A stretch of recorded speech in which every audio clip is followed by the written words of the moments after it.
out. to set So out. after So you after wrap you the wrap gifts, the you need gift, to you set need to out the set gifts. out the gift. You could also You use can also put use out, put like you can out. put out You the put gifts. out the gift. But Jen and I But Jen usually and I set usually out the set gifts. out the That gift. means we That take means them we from take our them room from because our we room wrap all the because we gifts in our wrap bedroom all and the keep them in our there. bedroom Hopefully my and keep them kids there.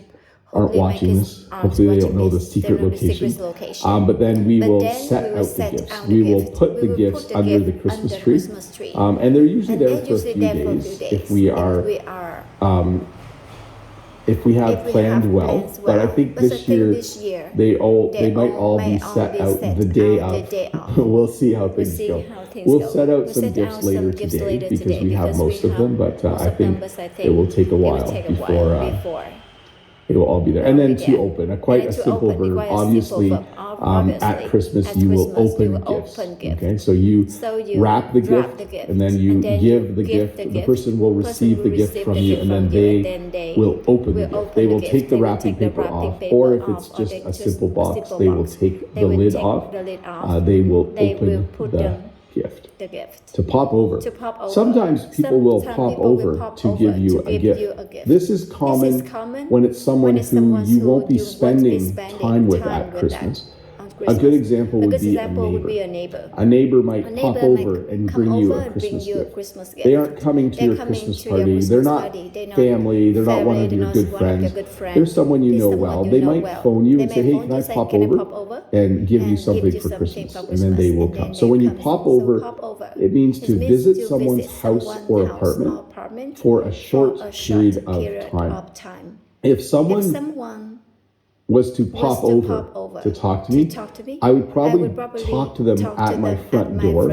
I probably wouldn't even invite them in because if they said, hey, can I pop over for a minute? They don't. It doesn't mean they want to come in and have a cup of tea or a cup of coffee and stay for an hour or two. It means they might even leave their car running and they walk up to the front door, talk for a few minutes, and then leave. So you might have people pop over at Christmas. To light up. So at Christmas, we put up lights, but we also sometimes say we want to light up the room. So you might say, oh, we're going to put Christmas lights in this part of our house to light up the room. When you light up a certain area of your house, it means that you are putting more lights in. You are making it brighter. Stores will often light up the front of their store with Christmas lights at this time of year.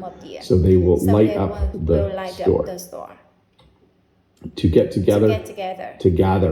So at Christmas, you will often get together with other people. We use the verb get with the word together to talk about any time people are in one spot for a special event. You might get together with people for your birthday. You might get together at Christmas with family. You might get together after work one day to celebrate a colleague's birthday. So whenever you are with other people for an event or to celebrate something, we often use the verb to get together. So I'm going to get together with my family tomorrow, and then we are going to get together with Jen's family next week. So that's the use of the verb, an actual use of the verb in Bob's life. To gather is more of an older word. I don't really use this verb much anymore, but people will gather for Christmas. I think get together is more common. In fact, get together can also be used as a noun. Like you might go to a get together. And I think to gather is something you might read in an older book. Like people will gather for Christmas at the town square or something like that. But yeah, definitely has an older feel to me, that verb. This verb has come up in a few lessons lately. I think this is the third time in a month. When you host, it means people are coming to your house. People are coming to your apartment. You are the person who is planning the party. So if Jen and I host Christmas, we make sure our house is really clean. We decorate a little bit more because people are coming to our house because we decided to host the party. This year we are not hosting. We are going to other people's houses. And I like that a little bit better, I think. It's a little easier. It's easier to visit someone else than it is to have 20 or 30 people come to your house. I do like to host. Like it is fun. We hosted Christmas last year for my brothers and sisters, but this year it will be at my sister's place. To bake. So you bake all year round. It's fun to bake cookies. It's fun to bake things. But at Christmas, you might bake special Christmas treats. You might bake shortbread cookies. That's a very common thing to eat at Christmas. It's a white cookie. You might bake gingerbread cookies, or you might bake the pieces for a gingerbread house. Gingerbread is a spicy kind of cookie, a spicy kind of treat that we have at Christmas time. You're going to try and not do this, but it's kind of hard. You tend to overeat at Christmas.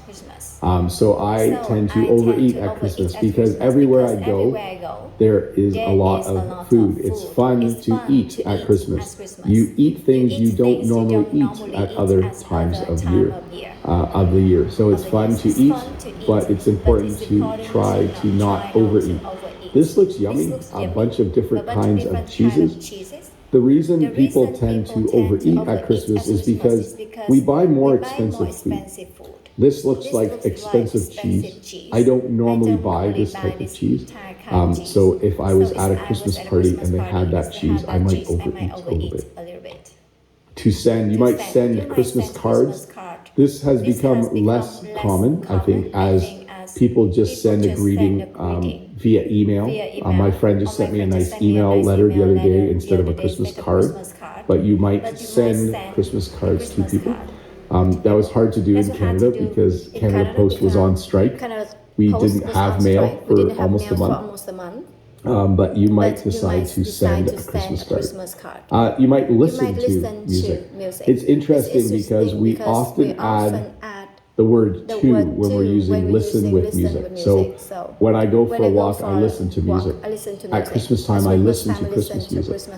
So it's an important way and use of the verb to listen. So I think some of you probably listen to a lot of English music in order to learn new English words and to practice your English. To dress up. So someone might dress up as Santa Claus. You might have a very formal Christmas party and you might need to dress up.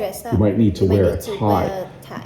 Pretty much every Christmas party I go to is very casual though. But if you go to a parade, the last person in the parade, a Christmas parade, is Santa, and often there will be a person who will dress up as Santa. The person will put on a fake beard and put on a red, I guess a Santa suit, we would call it, would dress up by putting on a Santa suit. To exchange, I use this verb a few times already. Sometimes you will exchange gifts. So as parents, we buy our kids gifts and give them gifts. But at work, if you have a party, you might exchange gifts with someone. You might have a gift exchange. That means you're giving one gift and you're getting one gift. We actually didn't have a Christmas party at work. I think it's going to be in January. It didn't quite work out. But sometimes we will exchange gifts.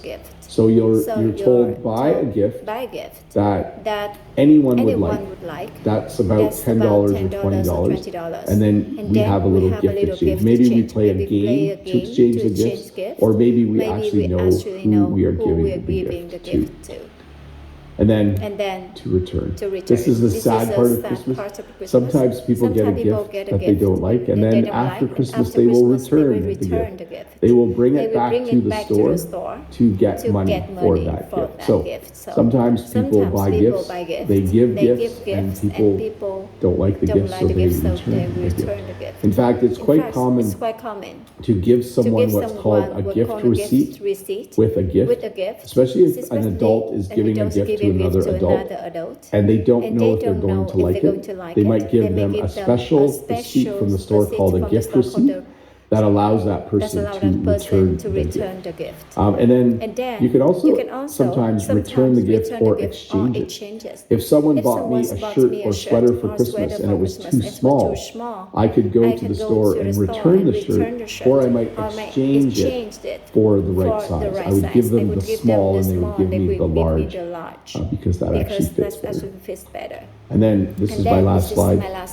A lot of people will crash at Christmas. This is an informal informal verb that means to sleep or relax, or just watch TV after a busy event. Okay, so when Jen and I host Christmas, after everyone leaves, we just crash. We just lay on the couch and do nothing for an hour because we're exhausted. Maybe when you go to a Christmas party and you talk to people for 3 hours, you are really tired afterwards and you go home and crash.